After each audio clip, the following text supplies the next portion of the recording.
In today's video, I'm going to show you how to reduce nodes in Inkscape. If you've ever worked with SVG graphics, you probably know that complex paths can contain hundreds or even thousands of nodes. Too many nodes can make your files heavier, harder to edit, and slower for browsers to render. By reducing unnecessary nodes, you can make your vectors smoother, cleaner, and much more efficient. This is especially useful when preparing SVG graphics for websites, UI design, or icon systems. I'll walk you through the automatic simplify method, how to control the simplification strength, and also how to manually remove nodes when you need precise control. And if this video helps you out, make sure to hit the like button and subscribe to the channel for more simple Inkscape tutorials just like this. Alright, let's jump right in. First, let's look at the easiest way to reduce nodes using the simplify command. Start by opening your project in Inkscape and selecting the path you want to clean up. You can do this using the selection tool by pressing the S key on your keyboard and clicking on the object. If you want more control and only want to simplify part of the path, you can instead use the node tool by pressing N.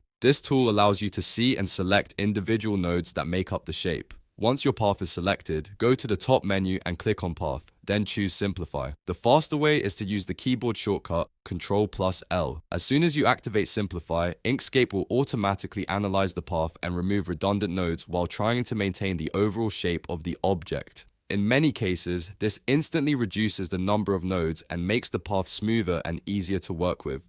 This is one of the quickest ways to optimize vector paths, especially if the shape came from an auto trace or an imported SVG.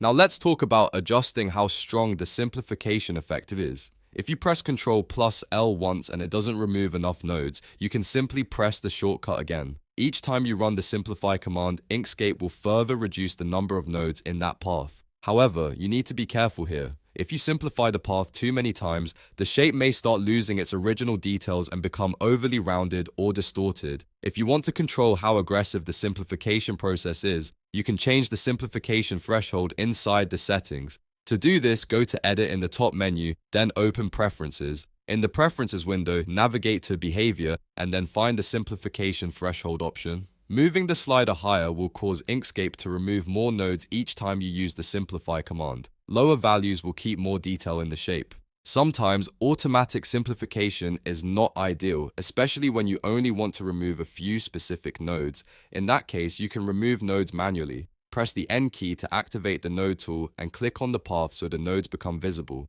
Then simply click on the individual node you want to remove. Once it's selected, press the backspace or delete key on your keyboard. Inkscape will automatically adjust the surrounding handles and neighboring nodes to bridge the gap, keeping the path connected and smooth. This method is perfect when you want precise control over the shape while still reducing unnecessary complexity. And that's how you reduce nodes in Inkscape using simplify tools and manual editing. Cleaner paths mean smaller file sizes, smoother curves, and better performance when your SVG graphics are used on websites or apps. If you found this tutorial helpful, make sure to hit the like button and subscribe to the channel for more Inkscape tips and design tutorials. Thanks for watching, and I'll see you in the next video.